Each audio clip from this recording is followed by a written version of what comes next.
ইয়া আইয়াতুহান নাফসুল মুতমাইন্নাহ ইরজিই ইলা রাব্বিকি রাদিয়াতান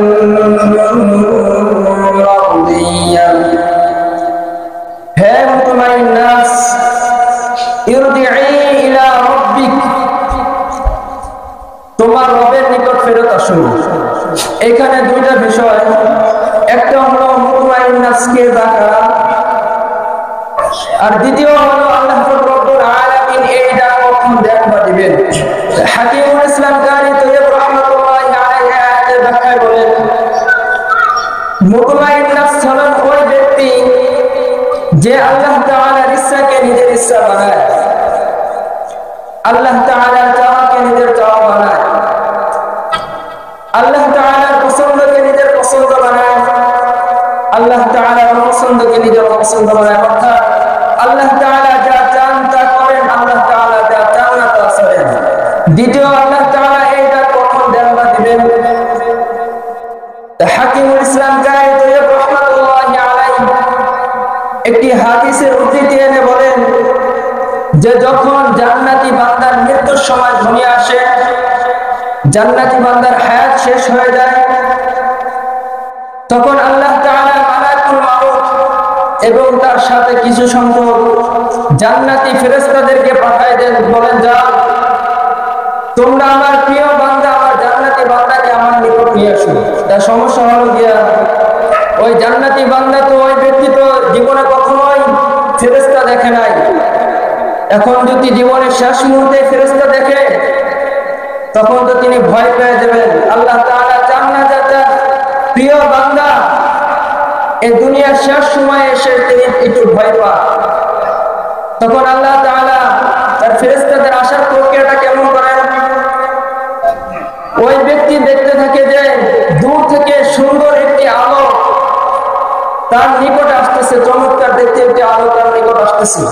তখন ওই জান্নাতি ব্যক্তি ওই আলোটা দেখে অনেক মুগ্ধ হবে, অনেক খুশি হবে, আনন্দিত হবে, আর বলতে থাকবেন যে এটা কি, এত সুন্দর জিনিস তো আমি আর জীবনে কখনো দেখি নাই। যখন ধীরে ধীরে যখন ওই ব্যক্তির নিকটে ওই আলোটা চলে আসে, তখন ওই ব্যক্তি দেখতে থাকে যে মানুষের মতো দেখতে কিছু সংখ্যক ফেরেশতা তার নিকট আসছে এবং আসার পরে তাকে ডাকতেছেন যে বের হও, বের হও।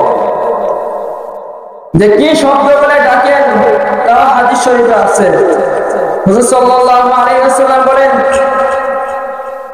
যখন ফেরেশতারা আসে থাকে ওই ব্যক্তিকে ডাকে, কি বলে ডাকে, যে ফেরেশতারা এসে ডাকতে থাকে ইয়া আইয়াতুহান নাফসুল মুতমাইন্নাহ কানাত ফিল জাসাদিত তাইয়্যিব উখরুজি ইলা রাউহিন ওয়া রাইহান ওয়া রাব্বি গায়রি গাব্বান। ফেরেশতারা তার নিকট এসে ডাকতে থাকে যে বের হও, বের হও। তখন ওই ব্যক্তি বলে কোথায় বের হব? তখন ফেরেশতারা বলেন যে বাগ বাগিচা জান্নাতের দিকে, আর তোমার ওই রবের দিকে, যে রব আজকের পর থেকে আর কখনোই কোনোদিনও অসন্তুষ্ট হবেন না। সুবহানাল্লাহ। এখন সমস্যা হলো গিয়া শরীরের সাথে আত্মার সাথে অনেক দীর্ঘ সময় থাকার কারণে একটা মহব্বত সৃষ্টি হয়েছে। এখন ওই আত্মা এই শরীর থেকে যাইতে চায় না। তখন ওই অবস্থায় ফেরেশতারা আল্লাহ তাআলার কাছে বলেন যে আল্লাহ, আপনার এই প্রিয় বান্দা তো এই শরীর ছেড়ে আসতে চায় না, এখন আমরা কি করব? তখন আল্লাহ তাআলা বললেন যে আমার এই জান্নাতি বান্দা তার আপন নিজ বাড়ি জান্নাতটা তুলে ধরেন। যখন ওই বান্দার সামনে আল্লাহ তাআলার এই জান্নাত তুলে ধরা হবে, তখন ওই বান্দা তার শরীর থেকে বের হওয়ার জন্য ছটফট করতে থাকবে।